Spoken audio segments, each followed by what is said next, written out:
Will you see a different Celtic next season? Will there be changes to this title-winning team? Yeah, I think there'll be changes, and I think Brendan Rodgers has alluded to it. I think the squad probably does need refreshed. I mean, the two guys you mentioned, Callum McGregor, James Forsey, will certainly be there next season, but I do think he will look to freshen up certain areas of the team. I think certain players will move on. Kieran Tierney's obviously coming in. Yeah.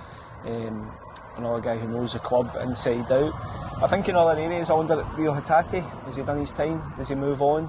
I wonder if other players in various areas, looks like Greg Taylor's going to move on as well. And I do think Brendan Rodgers will just look to add just a little bit of, I don't mean spark, but just a bit of freshness into the squad. You know, I think when you're on top like Celtic are just now, you're always looking at the next challenge, you're always looking if you can take the next step and make your team a bit better, and also just recycle the squad. You know, Celtic's player trading model, we've spoke endlessly about it, and there might be one or two in there that Celtic think they can go and get some market value for. There were a couple of moments just now running towards 4 in a row when I thought about that. One, when you looked at Celtic's bench when they lost here to Rangers in the derby, it was very thin. Brendan Rodgers was turning, and he only could really put on Adamida and Yang that day.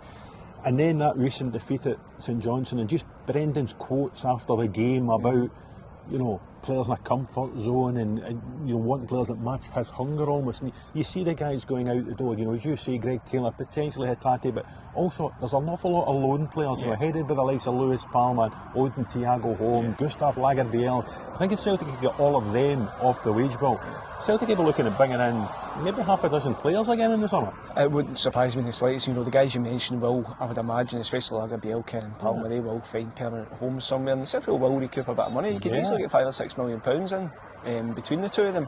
I think the 5 or 6, as you say, you know, I think Celtic will look at central defence again. I think they'll certainly bring in Kieran Tierney for left back. I think they'll look at the midfield area. It wouldn't surprise me if Celtic brought in 2 midfielders.